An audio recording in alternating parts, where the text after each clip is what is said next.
омодасозии шиногоҳҳои соҳили дарёи Сир ба мавсими обозӣ оғоз гардид. Дар соҳили чапи дарё ки макони махсус барои обозии сокинону меҳмонон мавҷуд аст, корҳои омодагӣ рафта истодааст.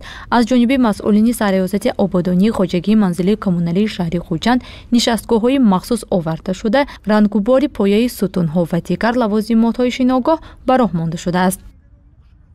ҳоло бошад аз тарафи комбинати ободонии шаҳри Хуҷанд корҳои назаррас ба анҷом расонда шуда истодааст.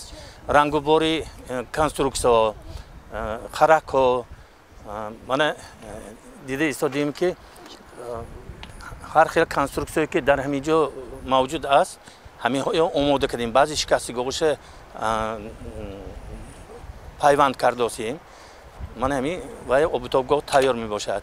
ҳамзамон аз тарафи қитъаи кабуддоркунии сарраёсат корҳои ободонӣ алафҳои бегонаша гирифтан, мана тоза карда ҳамин вайҳои мавсим ба тайёр карда истодаем ҳозир.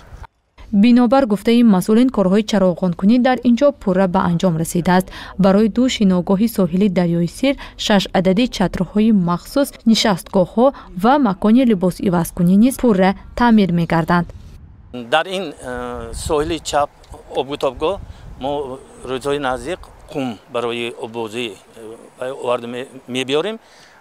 обитобгоҳи соҳили рост бошад, онҷа ҳам омодашудагӣ, онҷа ҳамин кор рафта бояд ки равад. мавсими обозӣ дар вилояти Суғд расман оғоз нагардидааст, аммо бинобар гуфтаи масъулини раёсати кумитаи ҳолатҳои фавқулода ва мудофии гражданӣ новобаста ба он ки ҳоло шиногоҳҳо пурра омода нагардиданд, аммо аксар ноболиғон пас аз нисфирӯзӣ ба назди соҳил омода бо обозӣ машғул мешаванд. аз ин рӯ онҳо корҳои назоратиро дар соҳил пурзӯр намуданд. имрӯзҳо новобаста аз он ки дар ҳудуди вилоят расман мавсими обозӣ оғоз нагардидааст, лекин дар лаби кӯлу дарёҳо мушоҳида мегардад ки ноболиғон асосан хонандагони муассисаҳои таълимӣ миёнаи умумии шаҳри Хуҷанд дар лаби дарё беназорат монда, аз ҳисоби беназорат мондан, аз назорати падару модар ва аз назорати муассиса дур мондан, онҳоро имрӯз мушоҳида кардан мумкин аст.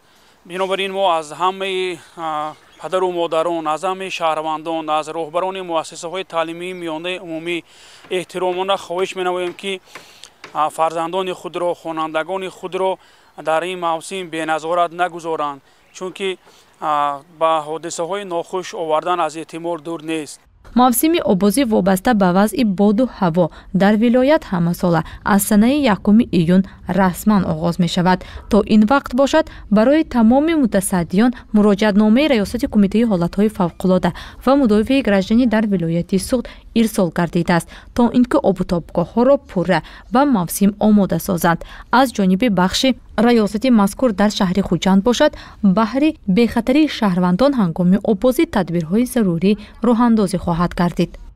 аз ҷониби раёсати кумитаи ҳолатҳои фавқулода мудофии гражданӣ дар вилояти Суғд мо ҳайати гурӯҳи кории раёсат ба якчанд обитобгоҳе ки дар ҳудуди шаҳри Гулистон, шаҳри Хуҷанд, ноҳияи Бобоҷон Ғафуров, Спитамин ва Ҷаббор Расулов мавҷуд мебошанд. мо ба шахсони масъули иншоотҳои хизматрасонӣ ки ба мавсими обозӣ омодагӣ дид истоданд, мо огоҳномаҳои раёсати кумитаро дастрас намудем.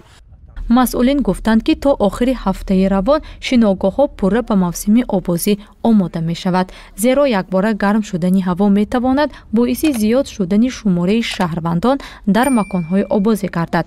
гузориши Уғлои Раҷабов, Субҳон Нозилҷонов барои барномаи иттилоотии имрӯз.